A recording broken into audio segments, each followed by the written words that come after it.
E chamou o Senhor a Moisés e falou com ele da tenda da congregação, dizendo: Fala aos filhos de Israel e dize-lhes: Quando algum de vós oferecer oferta ao Senhor, oferecerá a sua oferta de gado, isto é, de vacas e de ovelhas. Se a sua oferta for holocausto de gado, oferecerá macho sem defeito. A porta da tenda da congregação a oferecerá, de sua própria vontade perante o Senhor. E porá sua mão sobre a cabeça do holocausto, para que seja aceito a favor dele. Para o livro de Levítico, tem gente que até evita ler o livro de Levítico porque pensa: eu não vou ler porque eu não entendo nada. E realmente alguns livros da Bíblia são mais fáceis de entender do que outros. Por exemplo, quando nós lemos o livro de Gênesis, como é um livro que tem mais história do que discurso, é um livro fácil de entender, porque nossa mente acompanha melhor histórias. Mas o livro de Levítico tem pouquíssima história. É um livro de leis, é um livro de regras, é um livro de regulamentos. Então a gente lê e não é simplesmente lendo que nós vamos entender o que está escrito. A gente tem que mergulhar neste livro para poder extrair alguma lição para a nossa vida. Diferente de outros livros da Bíblia, por exemplo, os Evangelhos, quando você lê uma parábola, você rapidamente entende o que Jesus queria dizer e rapidamente extrai lições daquela parábola para a sua vida. Aqui em Levítico, dificilmente isso vai acontecer. Amados, por que Deus mandou Moisés escrever o livro de Levítico? A Bíblia nos fala que o povo de Israel tinha saído do Egito, estava indo em direção à terra de Canaã, e entre uma coisa e outra se ficaram 40 anos no deserto.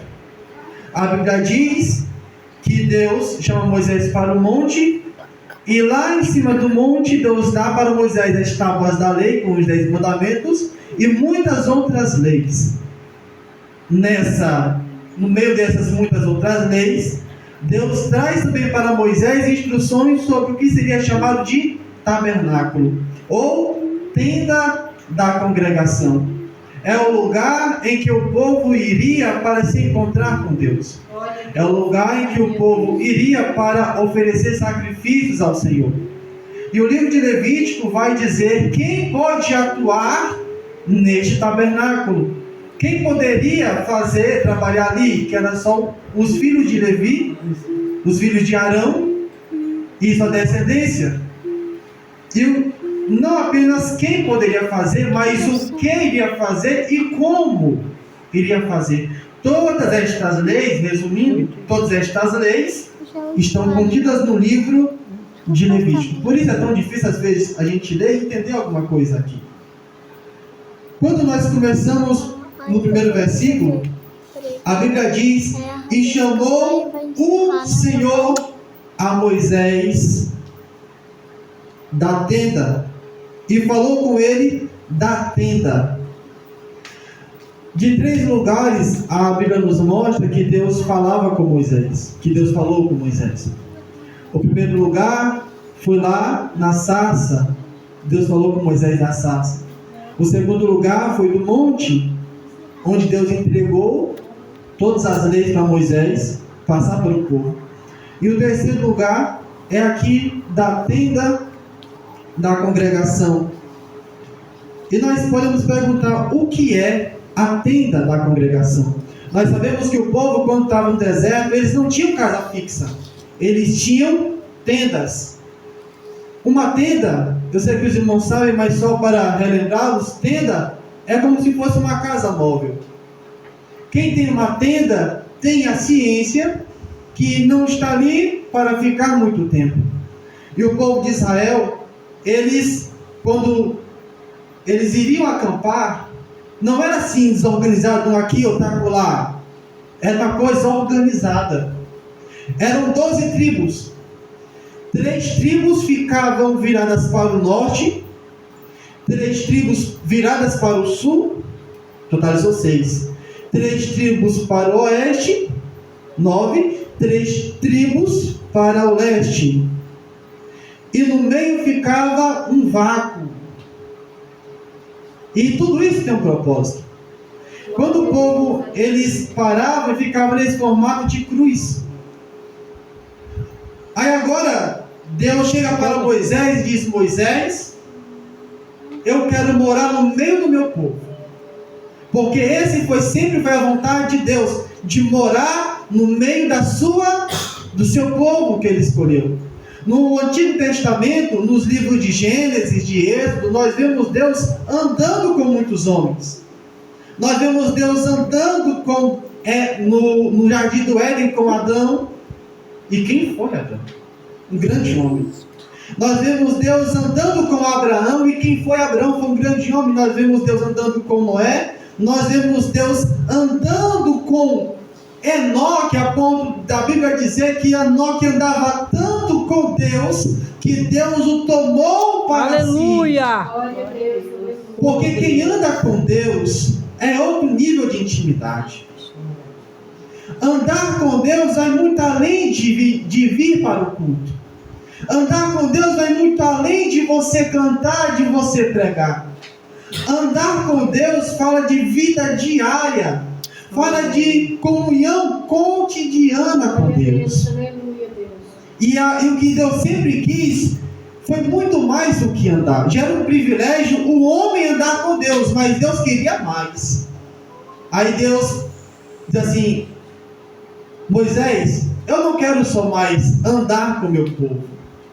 Eu quero morar com o meu povo. Aleluia. Moisés, eu quero aumentar a intimidade de andar com para morar com. Aleluia. Deus não quer andar com a gente, Deus quer morar com a gente. Oh, Deus não quer andar com você. Aleluia. Deus quer morar em você. Glória a Deus. Por isso que a Bíblia diz nas cartas paulinas que nós somos o templo do Espírito Santo. Nós somos o templo de Deus. Aleluia, Jesus. Deus quer intimidade a mais. Moisés faz uma tenda porque se está todo mundo morando em tenda, eu também quero uma tenda. Eu quero morar com o meu povo. Aleluia. E ele dá as ordens, as instruções para Moisés, como deveria ser feita a tenda. E adivinha onde é que Deus vai colocar a sua tenda? Bem no meio. Aleluia. Eu quero morar bem no meio. Por que bem no meio? Para que todos tenham acesso igual à tenda. Não é para uns estarem mais próximos e outros estarem mais distantes. Não, eu quero que todos tenham o mesmo acesso à minha presença. Aleluia, glória a Deus. Aí a Bíblia diz: falou aos filhos de Israel. Fala aos filhos de Israel, diz-lhes: quando algum de vós oferecer oferta ao Senhor, oferecerá a sua oferta de gado, isto é, de vacas e de ovelhas. Olha que coisa interessante, irmãos. Ele não diz se algum de vós oferecer. Ele diz quando algum de vós oferecer. E isso tem muita diferença.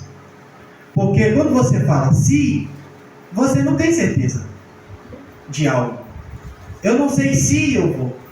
Pode ser que eu vá, pode ser que eu não vá. Eu não sei se vai chover. Pode ser que vai chover, pode ser que não vai chover. Mas Deus não diz se alguém vier oferecer. Deus diz quando alguém vier oferecer. Porque Ele tinha certeza que iria ter aqueles que iriam buscar a sua presença. Ele tinha certeza que iria ter aqueles que iriam se importar em buscá-lo. Amados, isso é uma grande coisa, porque depois do pecado, o homem se separou de Deus. Não foi Deus que se afastou do homem. Foi o homem que se afastou de Deus. Pode ver que quando Adão e Eva pecaram, não foi Deus que se escondeu do homem. Foi o homem que se escondeu de Deus, e sempre foi assim. O homem sempre quer se afastar de Deus por causa do pecado. E agora, a tenda da congregação é um lugar de encontro. A tenda da congregação é como se fosse um antigo Éden. No sentido de, no Éden, Deus vinha para o Éden, e o homem vinha de onde estivesse do Éden para se encontrar com Deus em certo lugar do Éden. Glória a Deus. Depois do pecado, não tem mais o Éden. O homem não tem mais acesso a ele. Aí o que Deus faz?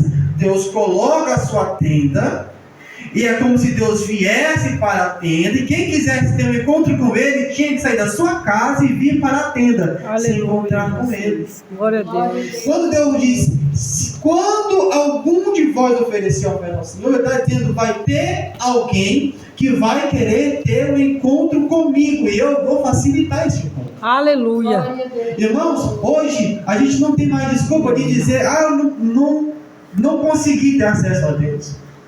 Não, Deus já facilitou ao máximo para nós. Facilitou ao máximo. Quando algum de vós vier oferecer oferta ao Senhor, Deus sabia que algum, não todos. Veja só, Ele não fala a todos. Quando todos vocês vierem oferecer, Ele fala, quando algum vier. Porque Ele sabia que não ia ser todas as pessoas que iriam buscá-lo. Tem muita gente que se diz de crente, mas pouquíssimos são os que buscam a Deus. Deus sabia que ia ter muito daqueles que iriam colocar desculpa. Não, hoje eu não vou para o tabernáculo não, porque eu estou fraco. Não, hoje eu não vou para o tabernáculo não, por causa que vai ter visita lá em casa. Deus sabia que isso iria acontecer. Ele disse, quando algum de vós vier oferecer oferta ao Senhor. E eu vejo uma coisa, irmãos.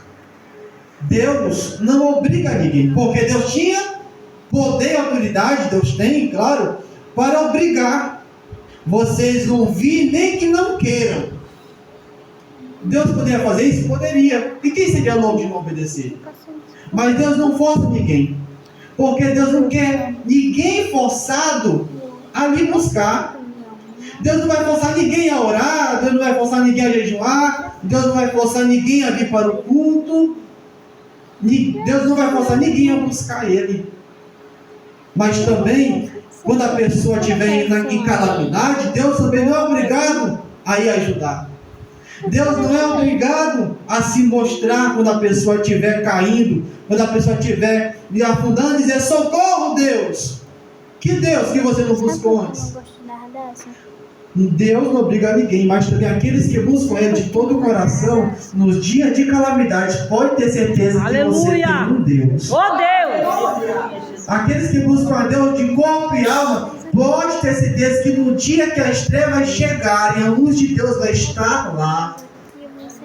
Isso, irmãos, é uma verdade que nós temos que nos apegar. A Bíblia diz, oferecerá. Aleluia. Quando algum de vós oferecer. E a palavra grega para oferecer, ela dá um sentido de aproximar-se. Ela dá um sentido de, um termo fácil seria de manter uma comunhão com alguém. É como se fosse alguém que você não conhece tanto, mas você vai agora investir seu tempo e sua energia para conhecer aquela pessoa, até criarem uma intimidade. Aleluia. A palavra hebraica para oferecer aqui é o mais alto nível de intimidade entre duas pessoas, o mais alto nível de intimidade entre um homem e uma mulher. É esse nível de intimidade que a palavra oferecer está nos dando a ideia. O que Deus está dizendo é que quando você sai da sua casa para a minha casa, você está aumentando nossa intimidade. Aleluia. E por isso, irmãos, que tem muita gente que não tem intimidade com Deus. São crentes aí frio, morto, sem graça, sem vida, sem sal. Por que não buscam a Deus? Aí a Bíblia diz, oferecerá a sua oferta de gado, isto é, de vacas e de ovelhas. Se a sua oferta for holocausto, irmãos, o que é holocausto? Holocausto é uma oferta totalmente queimada. Era quando o animal ele era morto e tinha todo um jeito desse animal ser morto, e a carne dele era colocada para ser queimada até virar cinza. Isso é holocausto. E a fumaça que subia até o trono de Deus. E no mundo espiritual, era como se aquilo fosse um perfume cheiroso que Deus inalava e agradava a ele. Aleluia. A palavra holocausto, no hebraico, significa aquilo que sobe. Aquilo que sobe. E nós também fazemos holocausto. Logicamente, não é mais com animais, não é mais com ovelhas, não é mais com gado, porque esse tempo acabou e foi só para esse tempo. Mas hoje, tem muitas coisas que nós fazemos que sobem. E quando chega as narinas de Deus, Deus inala aquele Glória a cheiro Jesus. e traz assim uma alegria. Oh, Deus. Por exemplo, a nossa adoração. Aleluia. Quando nós adoramos a Deus, e adorar a Deus vai muito além de cantar. Adorar a Deus, a gente adora não é apenas na igreja. A gente adora em casa. A gente adora a Deus com nossas atitudes. A gente adora a Deus quando nós dizemos não ao pecado. A gente adora a Deus quando nossa vida serve de exemplo para a vida de alguém. A gente adora a Deus quando diz que a gente vê nossa atitude e diz, essa pessoa é diferente. E isso, a gente talvez nem perceba, mas isso no mundo espiritual é como se fosse um holocausto que sobe as narinas de Deus, e Deus inala esse cheiro e derrama suas bênçãos sobre nossa vida. Aleluia. O que mais sobe? A nossa oração. Mas tem uma coisa que você pode ter certeza, que não fica desse teto para baixo, é a nossa oração. É a nossa oração. Quando nós oramos, a nossa oração, ela sobe as narinas de Deus. O livro de Apocalipse diz que, e também o livro dos Salmos também diz, que quando nós choramos em oração, o Senhor colhe com uma taça. Aleluia. No mundo espiritual, quando nós choramos em oração, no mundo físico, a nossa lágrima cai e com o calor ela evapora. Mas no mundo espiritual, quando você está orando e você chora, aquela lágrima, antes de cair no chão, ela é colhida. Glória a Deus. E é levada ao trono de Deus. Diz, aqui Deus, a lágrima da tua serva. Deus da glória. Irmãos, isso no mundo espiritual Aleluia. sobe as narinas de Deus. Aleluia, Jesus. Isso no mundo espiritual traz uma alegria ao Senhor. Aleluia, Deus. Aqui era com coisas materiais, com animais. No mundo espiritual é com a nossa adoração, é com a nossa oração, é com a nossa vida, é com a nossa comunhão. A nossa comunhão também monta, sabia? Ela também sobe as narinas de Deus. Sim. Quando nós temos comunhão uns com os outros, amizade uns com os outros, a fraternidade uns com os outros, isso também sobe as narinas de Deus. De forma que o livro de Hebreus diz assim: sem santificação, tem de paz uns com os outros, e sem santificação, ninguém verá a Deus. É como Deus dissesse: aqui no céu, intrigado não entra. Se quer entrar no céu, tem que ter paz uns com os outros, porque isso agrada aos olhos do Senhor. Glória a Jesus. Glória a Deus.